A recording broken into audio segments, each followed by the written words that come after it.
여러분께서 기뻐 받으실 줄로 믿습니다.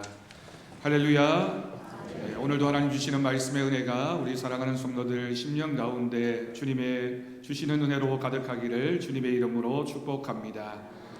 명절을 지나는 동안 우리가 가정에서 또 친지들을 만나고 또 형제자매들과 함께 하면서 하나님이 주신 은혜가 우리 가정 가운데 얼마나 중요한지를 아마 많이 생각하셨을 겁니다. 우리의 삶 가운데, 가정 가운데 올 한 해도 하나님이 베푸시는 은혜가 넘쳐나기를 다시 한번 주님의 이름으로 축복합니다. 그럼 좋은 실력을 가진 선수가 되기 위해서는 다른 무엇보다 훈련을 많이 받아야 합니다.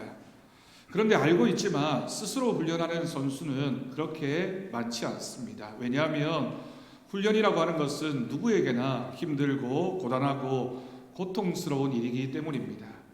내가 이번 시즌에는 좋은 성적을 거둬야지, 그러면 그 전에 열심히 준비하고 훈련을 하는 것이 당연합니다. 하지만 마음먹은 대로 참 되지 않는 것이 훈련이고 연습입니다. 감독은 그렇기 때문에 선수를 어떻게 하든지 훈련장으로 불려서 억지로라도 훈련을 시키려고 합니다. 좋은 감독, 좋은 코치는 선수들에게 동기를 부여해서 훈련에 참여할 수 있도록 억지로라도 그 훈련 시간을 감당할 수 있도록 만드는 사람이 좋은 감독이 됩니다. 억지로라도 이렇게 훈련을 해야지만 실력이 늘게 되고 좋은 선수가 되어서 훌륭한 경기를 할 수가 있게 되는 것이죠. 하나님께서 자주 우리를 불러서 믿음의 훈련을 시키는 까닭도 바로 여기에 있습니다. 우리가 가만히 있으면 실력이 유지되어지는 것이 아니라 자꾸만 그 실력이 줄어드는 것처럼 믿음도 하나님이 우리를 부르셔서 자꾸만 훈련을 시키고 우리는 그 훈련을 받아야지만 믿음의 진보가 있고 성장이 있습니다. 우리 교회 성도들이 성경을 읽고 또 함께 큐티를 시작한 지 한 달이라는 시간이 지났습니다. 그럼 무슨 일이든지 몸에 익숙해지고 습관을 만드는 것이 참 어렵습니다. 세상 일에서도 규칙적이고 또 우리가 매일 해야 되는 일들을 그렇게 잘 감당해 가는 것이, 그렇게 해서 습관을 만드는 것이 어려운 일이지만 하나님의 말씀에 있어서 믿음의 습관을 만드는 것도 어렵습니다. 말씀이 그렇고 기도도 그렇고 예배도 그래서 정말 우리가 저절로 자연스럽게 그리고 너무나도 당연하게 그것에 집중하려면 반드시 습관을 만들 필요가 있다라는 말씀입니다.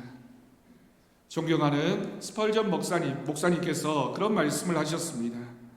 대부분의 불성실은 사람들을 기쁘게 하려고 애쓰는 데서 비롯됩니다. 여러분, 이 말씀을 깊이 있게 한번 생각해 보십시오.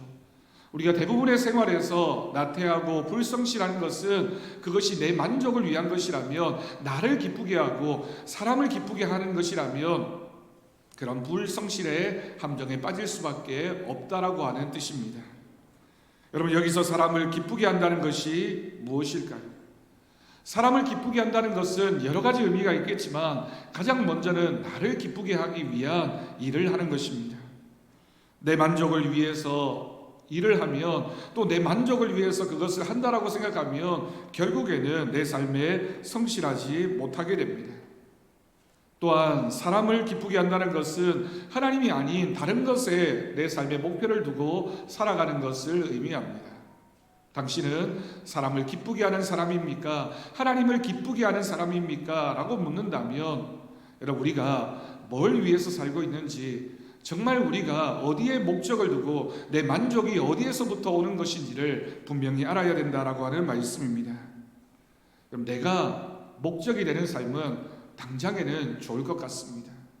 지금 당장은 게으르고 나태하면 그냥 내 몸이 원하는 대로 살면 만족감이 있고 그저 뿌듯하고 행복할 것 같습니다.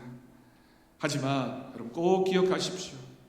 하나님을 떠난 삶, 하나님을 기쁘시게 하지 못하는 삶에는 만족감이 없고 결국에는 불행해질 수밖에 없습니다.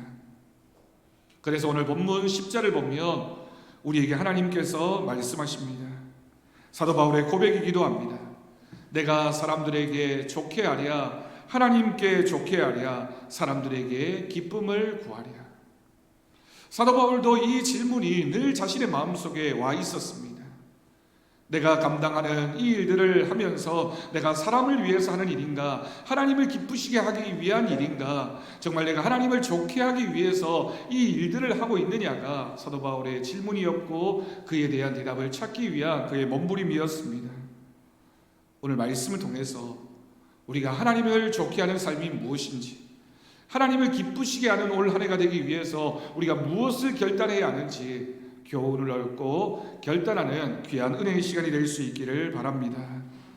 오늘 말씀에서 제일 먼저 사도 바울은 갈라디아에 쓴 편지를 시작하면서 자기를 부르신 분, 자기를 사도로 부르신 분이 바로 예수님이시다, 하나님이시다라고 고백하고 있습니다. 여러분, 이 말씀, 첫 번째 1절 말씀이 굉장히 중요합니다. 자기를 세우신 분이 사람이 아니라 하나님이라는 사도 바울의 고백이 어떤 의미가 담겨져 있습니까? 1절 말씀을 봅니다. 사람들에게서 난 것도 아니요 사람으로 말미암은 것도 아니요 오직 예수 그리스도와 그를 죽은 자 가운데서 살리신 하나님 아버지로 말미암아 사도된 바울이라고 기록하고 있습니다. 내가 사도가 된 것은 내가 원해서 된 것도 아니고 누군가가 나를 세운 것이 아니라 예수님, 그리고 예수님을 죽은 자 가운데서 살리신 하나님 아버지로 말미암아 내게 주신 직분이다, 내게 주신 사명이다라고 고백하고 있는 것입니다. 여러분, 이 말씀이 바로 이 세상을 살아가는 우리들의 정체성이어야 합니다. 누군가 우리에게 당신은 누구입니까? 당신은 왜 이 땅에서 살아가고 있습니까?를 묻는다면 이 말씀 그대로가 바로 우리의 신앙의 고백이 되어야 된다라고 하는 뜻입니다. 그리스도인은 사람 때문에 내 삶이 정해지면 안 됩니다.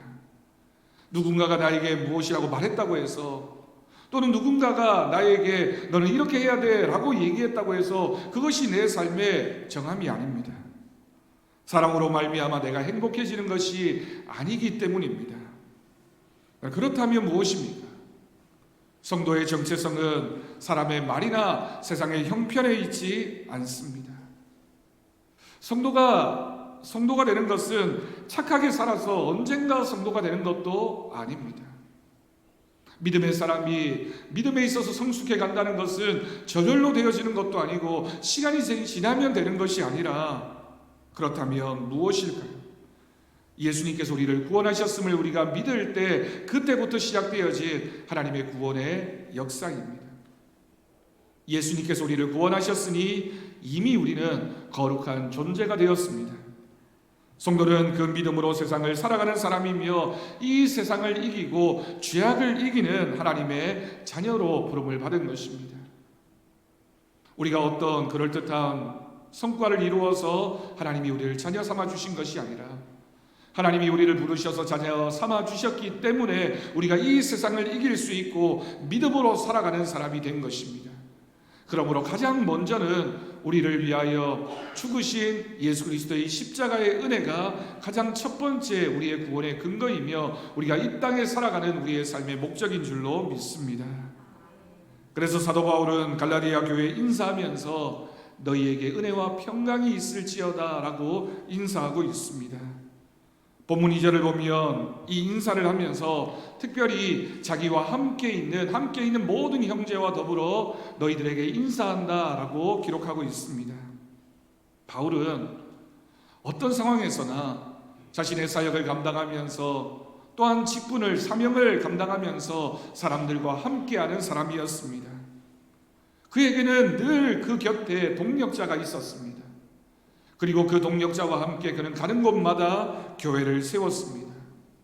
그러다 보니 자연스럽게 사도 바울의 관심은 오직 교회에 있었습니다. 사도 바울이 뭘 원했느냐, 그의 삶의 목적이 무엇이었느냐라고 묻는다면 다른 많은 것들을 얘기할 수 있겠지만 눈에 보이는 가장 가시적인 것은 그가 어느 곳을 가든지 교회를 세우는 것이 그의 목적이었고 교회를 통하여 주님의 복음이 전해지는 것이 그의 삶의 가장 중요한 지침이었습니다. 이처럼 바울이 고난을 이기고 복음을 전할 수 있었던 이유는 교회를 사랑했기 때문입니다. 교회는 우리가 믿음으로 고백하는 것처럼 하나님 아버지와 주 예수 그리스도께서 주시는 은혜와 평강을 누리고 전하는 믿음의 공동체입니다. 교회가 은혜와 평강이 넘치는 그런 공동체가 되어야지만 교회가 이 세상 가운데 하나님의 은혜를 선포할 수 있고 하나님이 주시는 평강을 말할 수 있습니다. 그러니 여러분, 우리가 먼저 애써야 할 것은 우리 교회가 은혜가 있는 공동체인가, 하나님이 주시는 평강이 넘쳐나는 그런 공동체인가, 그것을 위해 기도하고 노력해야 하는 것은 너무나 당연한 우리들의 모습입니다. 사도들이 자신의 사역을 잘 감당하기 위해서 애썼던 모습들이 사도행전에 참 많이 기록되어져 있습니다. 바울의 사역을 자세하게 기록하고 있는 사도행전에는 또 다른 두 가지 별명이 있습니다.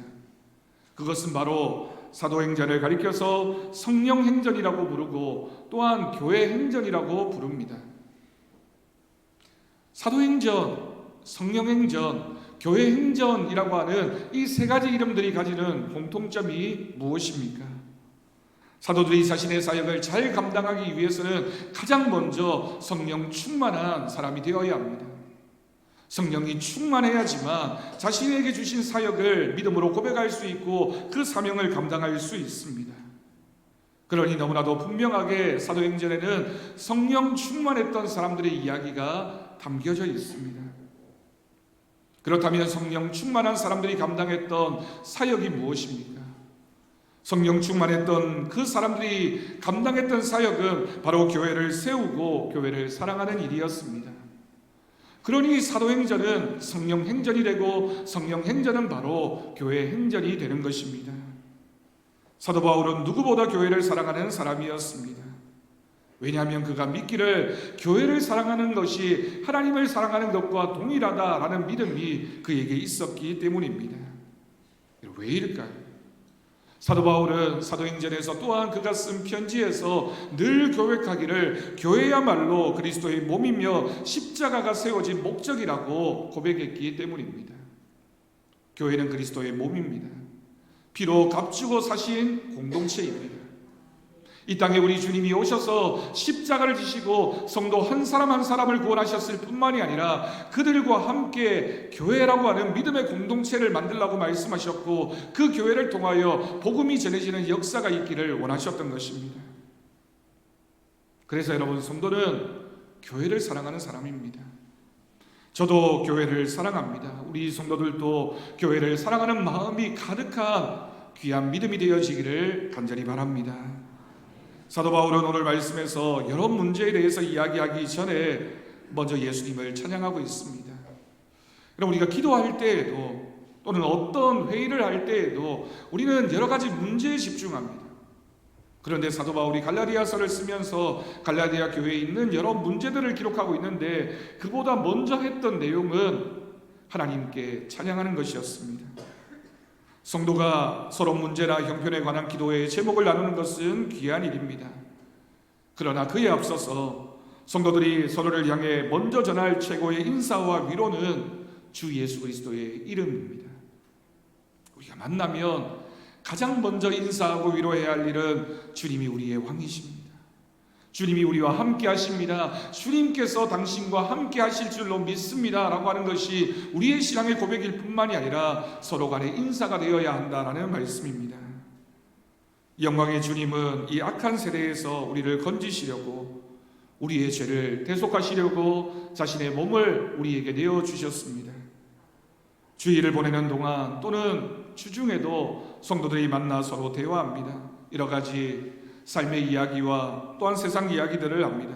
그리고 때로는 기도의 제목을 나누기도 합니다. 그런데 여러분, 오늘 말씀은 그것보다 먼저 가장 먼저 중요하게 해야 할 것은 예수님을 찬양하는 것, 예수님의 이름을 인정하고 그 주님이 우리를 만나게 하셨음을 우리가 먼저 고백하는 것이 가장 우선이라고 말씀합니다. 여러분, 우리 성도들의 인사는 바로 이것이어야 합니다. 주님께서 나를 얼마나 사랑하시는지, 주님께서 당신을 얼마나 사랑하시는지를 우리가 먼저 고백하는 것이 믿는 그리스도인들의 인사입니다. 내 삶에 간섭하시는 하나님을 드러내고 고백하며 감사와 찬양을 먼저 고백하는 성도가 되어질 때 하나님께서 그 인사와 그 평안을 비는 기도를 통하여 우리 가운데 주시는 은혜와 평강이 있을 줄로 믿습니다. 주 예수 그리스도의 은혜와 평강이 우리 사랑하는 성도들 가정 가운데 넘쳐나기를 주님의 이름으로 축복합니다.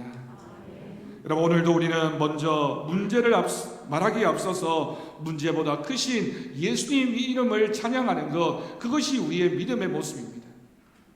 우리는 자꾸만 문제를 말하고 문제를 고민하고 그 문제를 어떻게 하면 해결할 수 있을까에 집중하지만, 하나님은 우리에게 그 문제보다 더 크신 하나님을 찬양하며 하나님께 감사하며 그 문제를 해결해 주시겠다라고 약속하셨습니다. 그러니 여러분, 우리가 바라보아야 할 것은 문제가 아니라 크신 하나님, 우리에게 모든 영광과 감사를 받으시는 하나님이신 줄로 믿습니다. 오늘 본문 6절 말씀을 보면 사도 바울은 갈라디아 교회의 상황을 이야기하면서 다른 복음의 유혹과 위협을 받고 있다라고 진단합니다. 여러분, 다른 복음이라고 하는 이 단어가 굉장히 깊은 의미를 담고 있습니다.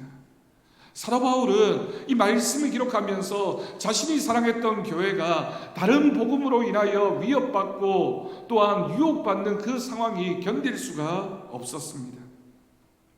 그래서 그 상황을 바라보면서 내가 이상하게 여기노라 라는 말로 놀란 마음을 표현하고 있는 것입니다. 어떤 유혹과 어려움이 와도 복음에서 떨어지지 않는, 우리가 다른 세상적인 것들은 다 놓칠 수 있어도 복음만큼은 붙잡아야 하는 것이 성도의 삶입니다. 그런데 사도 바울이 갈라디아 교회를 바라보면서 너희가 다른 복음 때문에 고통을 당하고 있구나, 여러분, 우리를 은혜로 부르신 분에게서 절대로 떠나지 않기를 바랍니다. 사랑하는 성도 여러분, 7절 말씀을 보십시오. 그런데 사도 바울이 이 다른 복음을 언급하면서 다른 복음은 없다라고 기록하고 있습니다. 그리스도의 복음을 변하게 하고 미혹하는 어떤 사람들이 있을 뿐이라고 진단하고 있는 것이죠. 여러분, 여기에 큰 비밀이 담겨져 있습니다. 다른 복음이 있어서 그것 때문에 우리가 고통을 당하는 것이 아니라 어떤 사람들 때문에 너희가 고통을 당하고 있다라고 진단하고 있는 것입니다. 2000년 전에도 그리고 오늘날에도 교회는 이런 유혹과 도전을 여전히 받고 있습니다. 교회가 어려움을 당하는 것은 우리가 가진 복음 때문에 당하는 어려움이 아닙니다. 사실은 복음은 늘 변함이 없고 복음의 진리는 늘 굳건하게 지켜지고 있기 때문입니다. 그런데 왜 우리가 어려움을 당하고 왜 유혹에 빠지게 됩니까? 교회 안의 사람들, 복음을 믿는다고 말하는 사람들이 때로는 문제가 될 때가 있습니다. 그래서 사도 바울이 다른 복음은 없다, 그 다른 복음 때문이 아니라 너희들 가운데 있는 어떤 사람들, 믿음을 잃어버리고 방황하고 그리고 너희를 유혹하고 있는, 미혹하고 있는 그 사람들을 주의하라고 말씀하고 있는 것입니다. 여러분, 시대가 변하면서 복음이 변하는 것이 아니라 사람이 변하기 때문에 우리에게 어려움이 찾아옵니다. 여러분, 우리가 잘 알고 있지 않습니까? 우리가 믿는 것은 사람이 아닙니다. 사람이 교회의 전부도 아닙니다. 교회의 주인이 사람이 될 수가 없습니다. 사람 때문에 잘 되고 행복한 것이 아니라 누구 때문에 교회가 부흥하는 것이 아니라는 겁니다. 근데 여러분, 우리가 시험에 빠지는 것 대부분 사람 때문에 시험에 빠지고 사람 때문에 문제가 일어나게 되고 그 사람 때문에 상처를 받습니다. 교회는 복음입니다. 복음이 없으면 교회는 아무리 많은 사람들이 모였다 할지라도 그것은 교회가 될 수가 없습니다. 교회를 다니면서 여러분, 사람을 보지 마십시오. 우리가 사람들과 좋은 관계를 맺는 것은 너무나도 당연한 모습이지만 사람을 의식하기 시작하면 하나님을 떠나게 됩니다. 물론 쉽지가 않습니다. 우리도 사람이기 때문에 왜 사람이 보이지 않겠습니까? 어떻게 사람을 의식하지 않을 수 있겠습니까? 하지만 우리가 신앙이 있는 사람이라면 복음이 먼저 우리에게 무엇을 말하고 있는지, 하나님이 우리에게 무엇을 원하고 계시는지 그것에 먼저 집중해야지만, 하나님을 놓치지 않아야지만 사람도 붙잡을 수 있는 것이지, 사람을 놓치지 않았다고 해서 하나님을 붙잡을 수 있는 것이 아니라는 것입니다. 복음은 사람이 만든 것이 아닙니다. 그래서 사도 바울을 사도로 부르신 주님의 말씀을 언급하면서 사도 바울도 내가 사람을 보지 않겠다, 주 예수 그리스도의 복음만 바라보며 나는 사명을 감당하겠노라고 그렇게 단정적으로 고백하고 있습니다. 성도는 예수님보다 더 좋은 길이 있는지 염려할 필요가 없습니다. 우리가 이 땅을 살아가면서 갈등하고 고민하는 것은 대부분의 경우에 주님이 주신 복음과 세상을 자꾸만 비교하면서 혹시라도 세상이 우리에게 더 많은 이익을 줄까, 더 많은 만족감을 줄까, 그것에 우리의 마음을 빼앗기기 시작하면 결국에는 우리가 유혹을 받고 넘어지게 되는 것입니다. 복음 위에 굳건하게 선 교회는 흔들리지 않습니다. 복음 위에 굳건하게 선 믿음의 성도는 결코 흔들림이 없습니다. 여러분, 우리의 믿음의 기초가 어디에 있습니까? 우리 교회는 무엇에 근거해서 이 교회가 세워졌습니까? 우리의 가정은 무엇을 바라보며 우리를 가정되게 하신 하나님의 뜻이 무엇입니까? 우리가 붙잡아야 할 것은 복음이며 믿음뿐인 줄로 믿습니다. 혹시 우리의 삶에 시험이 드는 상황이 올 때 어떻게 해야 되나 고민과 갈등이 찾아올 때 문제를 단순하게 만들어야 합니다. 나에게 아무리 큰 문제가 있다 할지라도 그 문제를 주님 앞에, 복음 앞에, 말씀 앞에 내어놓으면 그 문제에 대한 해결도 우리 주님께서 주십니다. 내가 짊어지고 있으면 무거운 짐이고 내가 끌어안고 있으면 감당할 수 없는 그런 어려운 문제이지만 주님 앞에 내어 맡기면, 말씀 앞에 그 문제를 갖다 놓으면 하나님께서 분명하게 너는 무엇을 해야 하는지를 우리에게 말씀해 주실 것입니다. 그래서 바울은 천사나 심지어 자기 자신이라 할지라도 다른 복음을 전하게 되면 저주를 받게 될 것이라고 선포하고 있는 것입니다. 다른 복음은 없습니다. 복음이 아닌 다른 것이 우리의 삶의 기준이 될 수 없고, 복음이 아닌 다른 것에 우리의 마음을 빼앗겨서는 안 될 것입니다. 고린도후서 5장 7절 말씀입니다. 이는 우리가 믿음으로 행하고 보는 것으로 행하지 아니함이로다. 아멘. 여러분, 우리는 살아가면서 믿음으로 행하는 사람이지 그 보이는 것 때문에 그것에 유혹을 받아서 살아가는 사람이 아니라는 뜻입니다. 눈에 보이는 세상의 소망이나 사람의 말에서 여러분 소망을 찾지 마십시오. 그것에서 구원을 찾지 마십시오. 오직 하나님의 말씀, 살아계신 예수 그리스도의 복음의 소망을 둘 수 있기를 간절히 바랍니다. 그래서 사도 바울은 오늘 본문 10절 말씀에서 이제 내가 사람들에게 좋게 하랴, 하나님께 좋게 하랴, 사람들에게 기쁨을 구하랴, 내가 지금까지 사람들의 기쁨을 구하였다면 그리스도의 종이 아니라고 담대하게 고백하고 있는 것입니다. 바울은 자신의 삶과 그가 전하는 복음이 정말 하나님을 기쁘시게 하는 것인지 사람을 기쁘게 하시는 것인지를 너희들은 지켜보라고 고백하고 있습니다. 여러분, 이 말씀은 우리가 믿음으로 살아가면서 사람들이 하는 평가가 중요한 것이 아니라, 또한 우리가 사람을 기쁘게 했다라고 해서 우리가 인정받는 것이 아니라, 하나님 앞에서 하나님이 우리를 바라보시면서 우리에게 하시는 말씀, 하나님 말씀에 우리가 얼마나 충성하고 순종했는지가 하나님을 기쁘시게 하는 삶이 되는 것입니다. 바울은 말씀대로 사랑하는 것과 사람의 눈치를 보는 것은 전혀 다르다고 말하고 있습니다. 우리가 진심으로 사랑한다면 입맛에 맞는 것만 먹어서 건강을 잃어버린 자녀에게 쓴 약을 먹이는 그런 아픔도 우리는 감당해내야 됩니다. 입에 좋은 것만 먹어서는 건강을 유지할 수가 없습니다. 몸에 좋은 약이 쓰다라는 말이 있는 것처럼 우리의 믿음에도 반드시 지켜야 할 것이 있고 반드시 먹어야 할 것이 있습니다. 때로는 다른 것은 조금 양보하더라도 우리가 복음의 진리 위에 굳건하게 서서 우리가 반드시 지켜야 할 것들을 지켜나갈 때 그것이 때로는 훈련의 과정이고, 때로는 우리에게 아픔과 어려움과 또한 때로는 불편함이 된다 할지라도 하나님께서 그것을 통하여 우리 가운데 역사하시고 은혜를 더하여 주십니다. 그것이 여러분 바로 복음입니다. 그것이 바로 하나님의 말씀입니다. 예수님만으로 충분하지 않는 것 같아 염려하고 다른 길을 찾는 어리석은 인생이 되지 않기를 바랍니다. 오직 믿음으로 하나님을 기쁘시게 해드리는 저와 여러분이 되기를 간절히 바랍니다.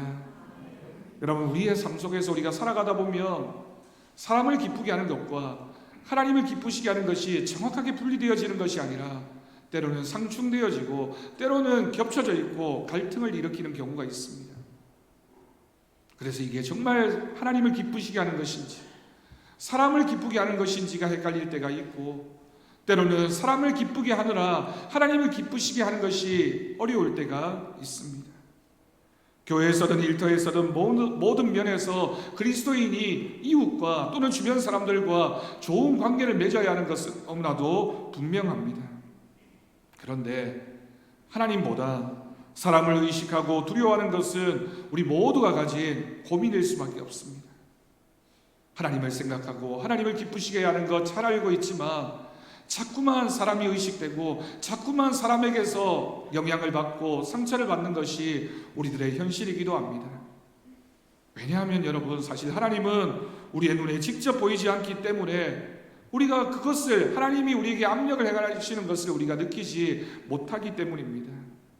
또한 우리가 하나님을 위하여 뭔가를 했다고 해서 당장 그 결과가 눈으로 나타나 보이는 것도 아닙니다. 내가 혹 조금 잘못해도 하나님이 당장 내 삶에 어려움을 주시는 것도 아니고, 내가 뭔가를 또 잘했다고 해서 금방 눈에 보이는 복이 주어지는 것이 아닐 수도 있기 때문입니다. 그래서 우리는 어리석게도 사람의 눈을 그리도 의식하면서 결코 숨길 수 없는 하나님의 눈은 우리가 애써 외면하게 됩니다. 사람이 아닌 하나님을 기쁘시게 하고 하나님을 좋게 하라는 말씀이 바로 여기에 의미가 있습니다. 너희가 왜 우리를 계속해서 지켜보고 계시는 하나님의 눈은 외면하면서 사람들의 눈은 그렇게 의식하고 그렇게 외식적으로 살아가고 있느냐라고 하나님 우리에게 말씀하십니다. 여러분, 요즘 누구나 할 것 없이 이 시대를 살아가는 사람들은 누구나 참 어려운 시대라고 진단합니다. 그래서 우리 사회에서 가장 많이 사용하는 말이 잘 버티는 것이 중요한 시대가 되었다라고 이야기합니다. 지금은 성공하고 성취하는 시대가 아니라 버티는 시대라고 이야기합니다. 연세 드신 분들은 연세 드신 분들대로 힘들고 어려운 시간을 보내고 있고, 젊은 세대는 또한 젊은 세대 나름대로 많은 어려움과 고통 가운데 내몰려 살아가고 있는 것이 오늘날 우리의 현실입니다. 그러니 여러분, 버티는 것이 중요한 시대라고 모든 사람들이 이야기하고 있는 것이죠. 그런데 한편으로는 그런 믿음도 결국에는 버티는 것입니다. 끊임없이 우리를 넘어뜨리려고 하고 유혹하고 하나님으로부터 멀어지게 만드는 세력과 악한 영적인 세력과 싸워서 우리가 믿음으로 버텨내야지만 결국에는 하나님의 영광에 이를 수가 있습니다. 그러니 여러분, 우리가 버텨야 되는데 그냥 내 의지로 내 결심으로 버티는 것이 아니라 믿음으로 버텨야 되고 하나님 말씀으로 버텨야 합니다. 믿음으로 잘 버티면 반드시 때가 되면 하나님이 주시는 은혜의 시간이 올 줄로 믿습니다. 하나님은 우리에게 좋으신 분이십니다. 하나님은 신실하신 분이십니다. 믿음으로 참고 인내하며 기다리는 자에게 좋은 것을 주시는 분이신 줄로 믿습니다. 여러분, 오늘 말씀을 통해 우리 함께 결단할 수 있기를 바랍니다. 오늘 말씀이 우리에게 첫 번째 교훈을 말씀합니다. 우리의 삶에 예수님만으로 충분합니다. 세상에 눈 돌리지 말고 세상을 의식하지 말고 사람들이 나를 인정해 준다고 해서 그것에 목적 삼지 말고 예수님만으로 충분합니다라는 믿음으로 살아가라고 우리에게 말씀하십니다. 두 번째는 너희가 사람이 아니라 하나님을 기쁘시게 하는 삶을 살라고 말씀하셨습니다. 여러분, 우리의 인생의 목적을 하나님을 기쁘시게 하는데 나도 아니고 우리 주변에 누군가가 아니라 하나님을 기쁘시게 하는 것이 우리의 삶의 목적이 되기를 간절히 바랍니다. 오늘 본문 10절 말씀을 우리 다 같이 한번 하나님 말씀을 같이 읽겠습니다. 이제 내가 사람들에게 좋게 하랴 하나님께 좋게 하랴 사람들에게 기쁨을 구하랴 내가 지금까지 사람들의 기쁨을 구하였다면 그리스도의 종이 아니니라. 아멘. 2023년을 시작하고 한 달이 지나갑니다. 올 한 해는 우리가 하나님을 기쁘시게 하는 삶을 삽시다. 하나님을 기쁘시게 하는 교회가 됩시다. 그러면 하나님께서 우리의 인생의 주인이 되어주시고 우리의 삶의 모든 만족함을 주실 줄로 믿습니다. 하나님을 기쁘시게 하는 사람, 예수님 때문에 행복한 삶을 살아가는 저와 여러분이 되기를 주님의 이름으로 간절히 축원합니다. 기도하겠습니다. 하나님 아버지, 감사합니다. 오늘도 우리를 부르셔서 주의 말씀 앞에 서게 하시고 이 말씀을 통하여 하나님을 기쁘시게 하는 삶을 살아가기를 결단하는 우리가 되게 하여 주옵소서. 주님만으로 충분합니다. 예수님만으로 충분합니다. 그 믿음의 고백을 가지고 주님 앞에 나아가는 거룩한 심령들 되게 우리를 주장하여 주옵소서. 감사드리옵고 예수님의 이름으로 기도드립니다. 아멘.